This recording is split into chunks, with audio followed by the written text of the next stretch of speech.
नमस्कार, स्वागत आहे तुमचे आपले यूट्यूब चॅनेल SP गार्डनिंग मराठीमध्ये। आज आपण शुभ वनस्पतीपैकी एक मानल्या जाणाऱ्या या जेट प्लांट विषयी माहिती पाहणार आहोत। आपल्या बागेत किंवा घरामध्ये तुळस, मनी प्लांट प्रमाणेच जेट प्लांटला लावणे देखील हे शुभ मानले जाते। जेट प्लांटला कुबेराचे झाड म्हणून देखील ओळखले जाते। याचे झाड घरात लावल्यामुळे घरात सुख समृद्धी ही वाढत राहते।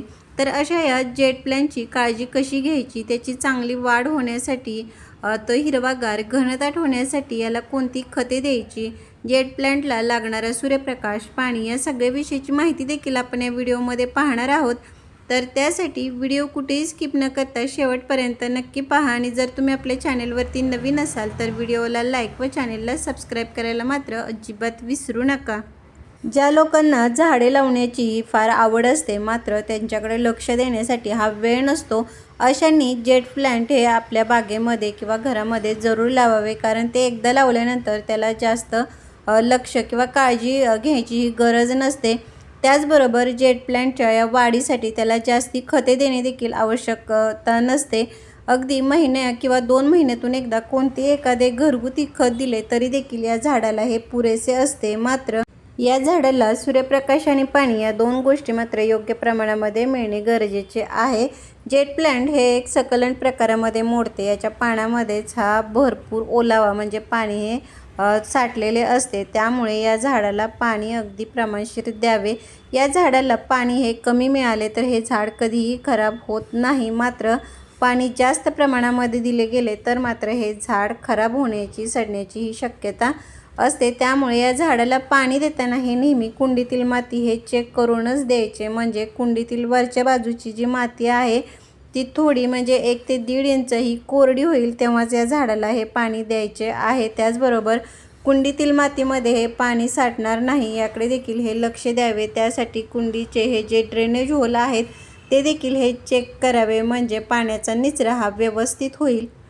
जेट प्लांटच्या वाढीसाठी ही जास्त सूर्यप्रकाशाचीही आवश्यकता नसते। अगदी सकाळचे किंवा संध्याकाळचे हलकेसे 1 ते 2 तास एवढे जरी ऊन मिळाले तरी देखील या झाडाला हे पुरेसे होते। म्हणजेच हे जे जेट प्लांट आहे ते ऊन आणि सावली अशा दोन्ही ठिकाणी देखील हे चांगले वाटते। मात्र ऊन आणि सावलीमध्ये ठेवलेल्या या झाडामध्ये म्हणजे झाडाच्या पानामध्ये हा आपल्याला थोडा फरक हा दिसून येतो। म्हणजे जेव्हा आपण सावलीमध्ये म्हणजे कमी ऊन मिळेल अशा ठिकाणी हे झाड ठेवतो तेव्हा या झाडाची जी पाने आहेत ती थोडी मोठ्या आकाराची हिरवीगार आपल्याला ही झालेली दिसून येतात। त्याचबरोबर उन्हामध्ये आपण दिवसभर ठेवलेल्या ह्या ज्या झाडाची पाने आहेत ती अशा प्रकारे छोट्या आकाराची पिवळसर हिरव्या रंगाची आपल्याला पाहायला मिळतात।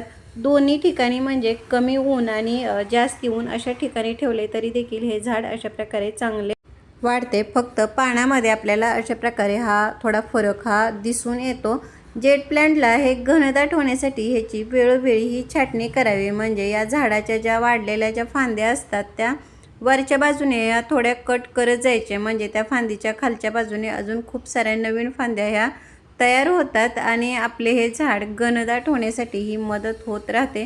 जेट प्लांटची अगदी छोटी जरी म्हणजेच 1 ते 1.5 इंच एवढ्या उंचीची जरी तुम्ही कटिंग्ज लावली तरी देखील ती लवकर रुजते। आणि आता पावसाळा म्हणजे जून महिन्यामध्ये तुम्ही याच्या खूप साऱ्या कटिंग्ज लावून घरच्या घरी खूप सारी जेट प्लांटची रोपे ही तयार करू शकता। कारण या जेट प्लांटपासून आपण वेगवेगळ्या आकाराचे ही झाडे, टोपियारी ह्या तयार करू शकतो।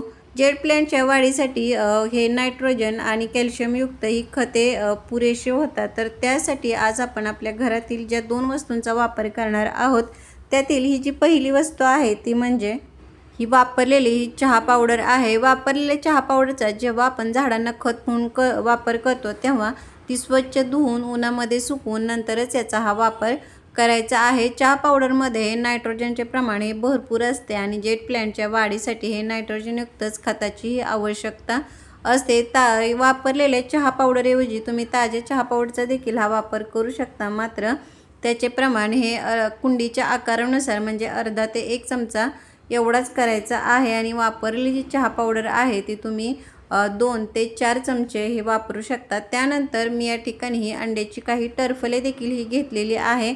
अंड्याच्या टरफलामध्ये हे कॅल्शियम, फॉस्फरस यासारखे जे घटक आहेत ते भरपूर प्रमाणामध्ये असतात। त्यामुळे याचा वापर जर तुम्ही जेट प्लांटसाठी खत म्हणून केला तर त्याच्या ज्या फांद्या आहेत त्या मजबूत होतात.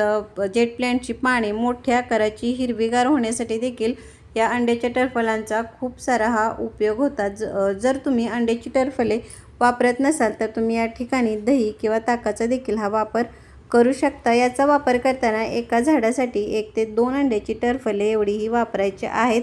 तर आता या दोन्ही वस्तू ह्या अशा प्रकारे मातीमध्ये व्यवस्थित ह्या मिक्स करून घ्यायच्या आणि वरून भरपूर असे हे पाणी द्यायचे. ह्या 2 वस्तू तुम्ही महिन्यातून किंवा अगदी 1.5 ते 2 महिन्यातून एकदा जरी झाडाच्या आकारानुसार जेट प्लांटला दिले तर आपले हे जे जेट प्लांट आहे ते चांगले वाढून हिरवेगार आणि घनदाट झालेले तुम्हाला दिसून येईल. तर कसं वाटलं व्हिडिओ मला कमेंट बॉक्समध्ये नक्की सांगा. भेटूयात पुढील व्हिडिओमध्ये. तोपर्यंत बाय.